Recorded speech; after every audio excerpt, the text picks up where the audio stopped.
Assalamualaikum warahmatullahi wabarakatuh. Selamat datang di EduScience Indonesia, channel pembelajaran sains masa kini.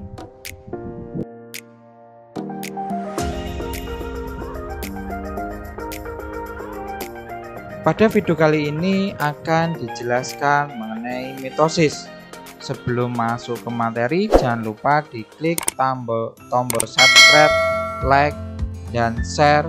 Dan jangan lupa dibunyikan loncengnya supaya nanti mengetahui updatean dari video pembelajaran dari channel ini. Ya. Oke, kita masuk ke materi. Ya. Apa ya? Jadi yang dinamakan sel nanti dia nanti pasti akan mengalami namanya reproduksi atau pembelahan. Jadi apa yang dimaksud dengan mitosis? Pasti akan bertanya-tanya.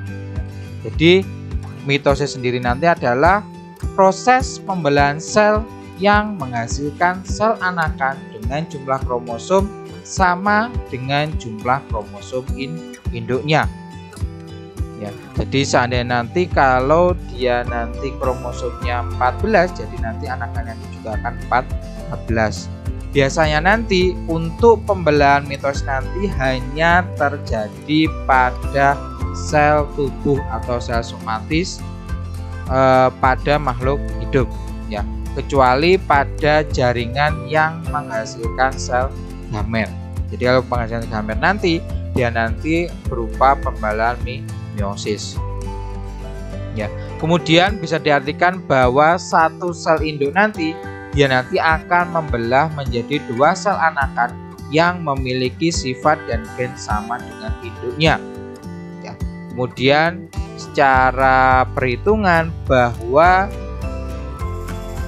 pembelahan mitosis nanti, ya, dia nanti akan memiliki fase yang paling lama, yaitu fase yang disebut dengan interfase, ya, atau disebut dengan fase persiapan. Jadi dia di interfase nanti akan disiapkan bahan-bahannya atau kromosomnya nanti yang akan mengalami pembelahan. Dalam ini pada fase interfase nanti, yang ini nanti akan terdiri dari 3 fase, yaitu berupa fase G1, kemudian fase sintesis dan fase G2. Dalam ini dapat dicontohkan bahwa pada pembentukan sel ovum yang telah dibuai menjadi sel yang dibuai oleh sel sperma menjadi istilahnya fertilisasi, ya, dia nanti akan mengalami pembelahan mitosis hingga menjadi berkembang menjadi embrio. Jadi yang awal nanti dia satu sel, kemudian nanti akan mengalami pembelahan mitosis, jadi nanti akan terjadi 2 sel, 3 sel, 4 sel dan lain-lain. Jadi setelah nanti untuk pembelahan mitosis nanti adalah dapat dirumuskan berupa N2 pangkat N. Dalam ini fungsi dari pembelahan mitosis nanti yaitu berupa nanti untuk pertumbuhan, kemudian untuk perkembangan. Jadi pertumbuhan nanti adalah proses penambahan volume atau jumlah sel dari makhluk hidup. Kemudian yang selanjutnya itu untuk repair atau perbaikan. Jadi seandainya kalau sel misalnya kulit kita terbakar atau kena pisau, kemudian lama-kelamaan itu butuh karena terjadi proses artinya pembelahan dari sel tetangga yang rusak tadi. Kemudian untuk reproduksi seksual dan reproduksi seksual. Dalam hal ini bahwa pembelahan dari mitosis nanti dapat dicirikan berupa terjadi pada sel tubuh atau sel somatis saja.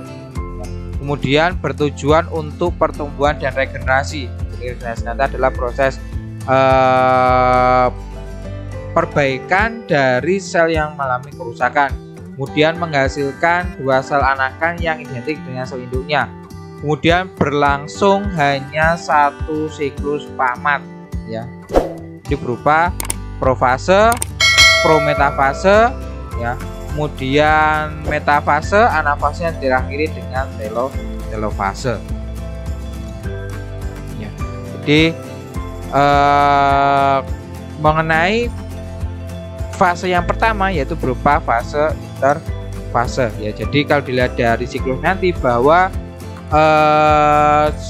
siklus sel nanti ya atau pembelahan sel nanti terdiri dari dua bagian, yaitu berupa interfase atau fase persiapan dan fase dari mitotik ya.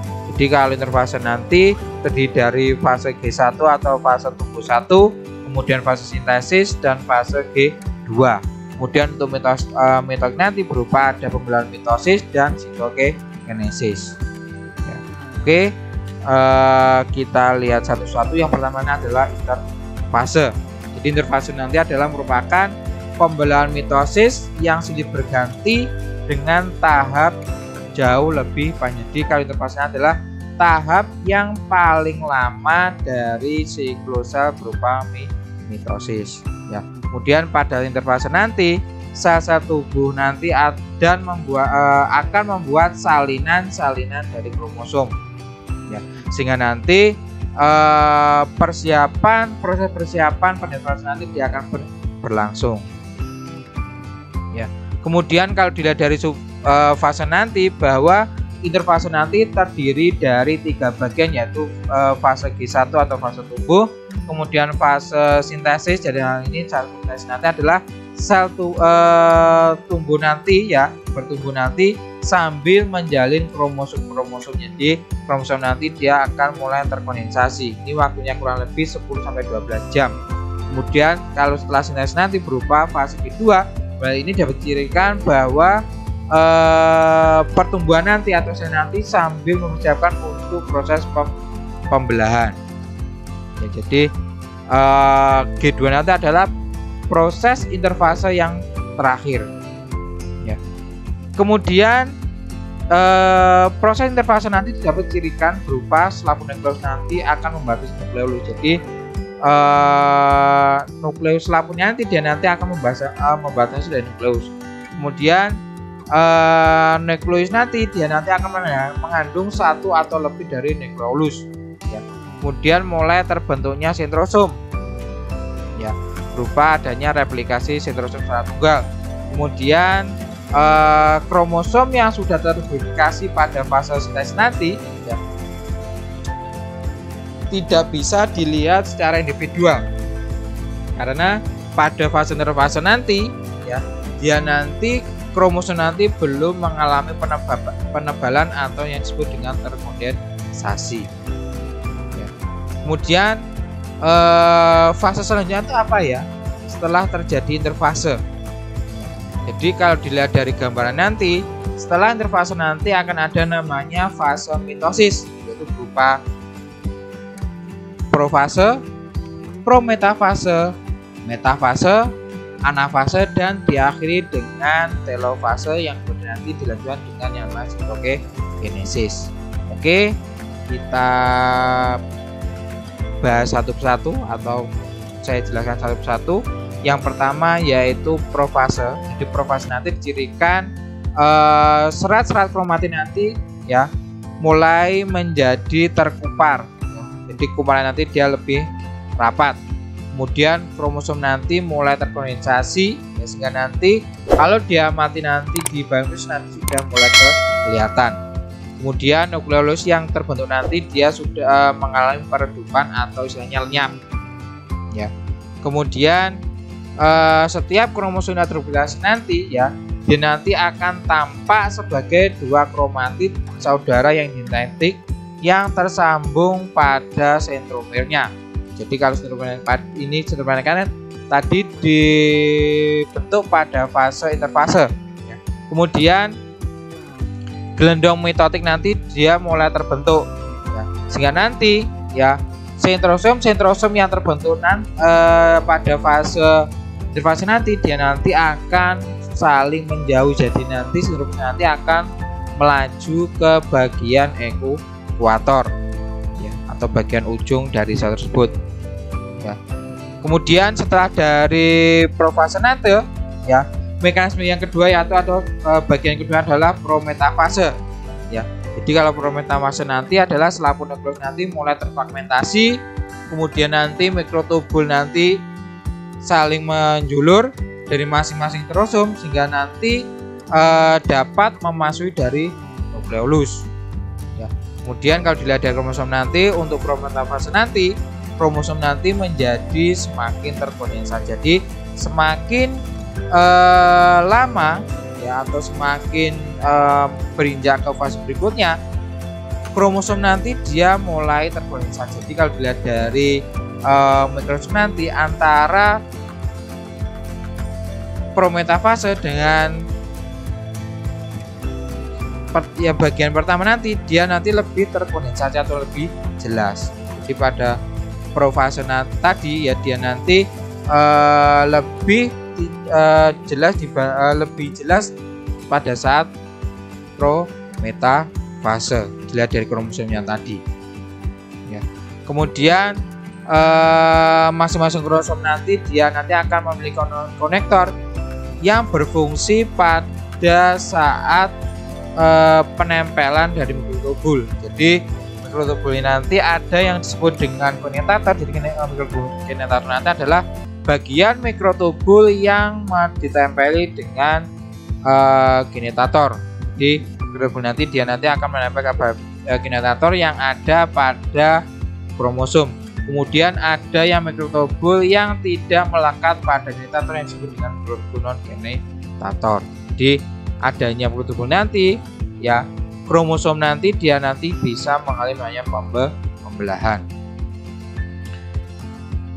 Jadi kalau pada fase metafase nanti adalah dicirikan yang paling utama adalah berupa kromosom nanti dia akan berjejer pada lempeng metafase atau bagiannya nanti berarti digambarkan bahwa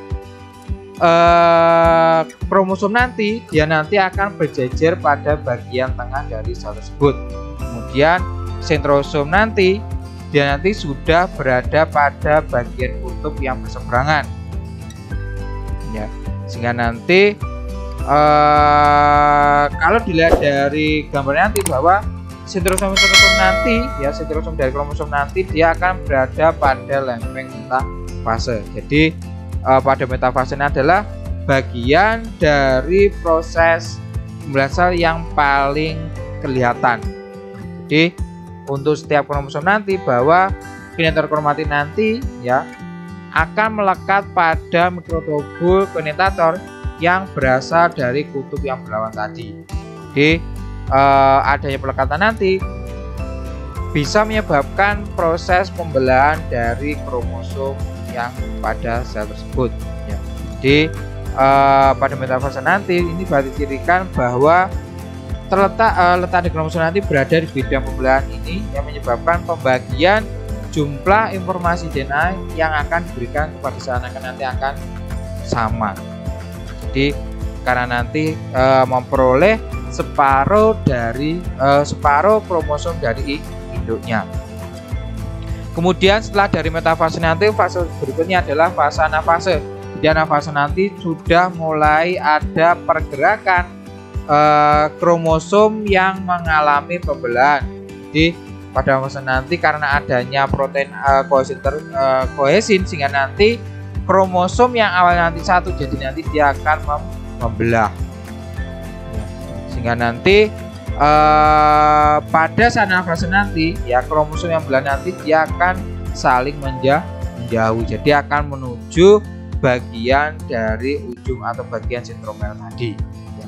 Jadi pembelahan kromosom tadi dia nanti disebabkan adanya pemandekan dari mikrotubul kinetator. Ya, jadi kinetator yang menempel pada mikrotubul yang menempel pada kinetator nanti dia nanti akan mengalami penempelan sehingga nanti akan kromosom atau separuh kromosom pada saat pembelahan nanti dia nanti akan tertarik pada bagian ujung. Ya. Kemudian pada anafase nanti ya sel kemudian nanti akan memanjang saat tubulus non kinetator memanjang. Jadi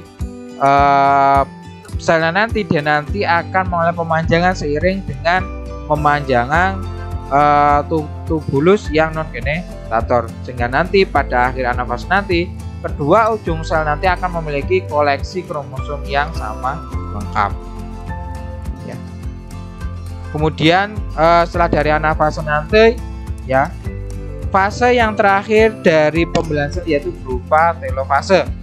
Jadi pada telofase nanti dua nukleus nanti terbentuk dalam sel, kemudian mulai selaput nukleus nanti muncul kembali ya dari fragmen-fragmen selaput nukleus sel induk dan bagian lain dari sistem endomembran. Kemudian nukleus nanti mulai muncul kembali, kemudian kromosom nanti sudah mulai meredup, artinya kurang terkondensasi ya, sehingga bisa dikatakan bahwa pada telofase nanti adalah merupakan pembelahan satu nukleus menjadi dua nukleus yang identik secara genetik, sudah istilahnya nanti mulai terselesaikan, jadi sudah selesai. Kemudian mekanisme selanjutnya, kalau sudah terbentuk dua kromosom yang identik tadi ya, untuk membentuk menjadi dua sel anakan nanti adalah ada namanya berupa sitokinesis ya. Jadi sitokinesis nanti berfungsi pada saat pembelahan dari sel tadi ya. Jadi sitokinesis nanti antara sel tumbuhan sama sel hewan nanti nanti akan berbeda. Jadi bisa contohkan bahwa kalau pada sel hewan nanti ya, sitokinesis nanti berupa adanya proses penyimbakan atau cleavage ya. Jadi ditandai nanti berupa munculnya lekukan-lekukan penyimbakan atau cleavage form. Jadi dari sel yang tadi memanjang karena adanya mikrotubulinitator, lama-kelamaan nanti kalau untuk sel hewan nanti dia akan akan ada namanya penyimbakan. Jadi bagian tengah dari sel nanti dia akan mengalami masuk ke dalam. Bisa gambar seperti itu ya. Jadi dari sisi lekukan sitoplasma nanti ya, ini nanti akan terdapat cincin kontraktil dari mikrofilamen aktin yang berasosiasi dengan molekul protein miosin. Jadi adanya cincin kontraktil nanti ya, yang awalnya nanti menjorok ke dalam, lama-lama nanti akan melepas, sehingga nanti akan terbentuk dua sel anakan yang baru ya. Kemudian bagaimana sitokinesis pada sel tumbuhan? Jadi kalau sel tumbuhan karena adanya dinding sel ya, dia nanti akan berbeda sitokinesisnya pada sel hewan. Jadi kalau sel tumbuhan nanti tidak ada cleavage atau penyimbakan, tapi digantikan dengan adanya vesikel Daravatrus Golgi yang bergerak sepanjang mikrotubuh menuju ke tengah sel tadi. Jadi adanya vesikel tadi ya, sehingga nanti akan membentuk suatu sekat ya, sekat antar kromosom yang mengalami pembelahan tadi. Ya, kemudian dari vesikel tersebut ya nanti akan bergabung membentuk lempeng sel. Jadi kalau lempeng-lempeng sel terbentuk nanti, sehingga nanti akan terbentuk dua sel anakan baru, sehingga nanti proses penebalan dari vesikel tadi nanti akan terjadi, sehingga nanti akan terbentuk dinding sel yang baru. Karena vesikel nanti akan mengalami lignifikasi, kemudian akan membentuk selulosa tadi, sehingga nanti dinding sel nanti akan mulai terbentuk ya. Jadi proses mitosis nanti dapat digambarkan yang pertama adalah interfase. Jadi interfase nanti dicirikan dengan proses pembentukan sentrosom ya. Kemudian untuk profase nanti sentrosom nanti mulai menjauh antara satu sama lain. Kemudian untuk metafase nanti dicirikan dengan istilah nanti kromosom nanti akan berjajar pada bagian ekuator ya. Kemudian untuk anafase nanti kromosom nanti mulai pembelahan dan adanya pemendekan dari protobol tadi ya. Kemudian setelah adanya pembelahan nanti ya, kromosom nanti akan menuju pada bagian ujung ya, sehingga nanti akan terbentuk dua sel anakan baru ya. Oke, demikian penjelasan mengenai mekanisme pembelahan sel berupa mitosis ya. Jangan lupa diklik tombol subscribe, like, dan komen sehingga nanti dapat memajukan channel ini. Terima kasih atas perhatiannya. Sampai berjumpa di video berikutnya. Assalamualaikum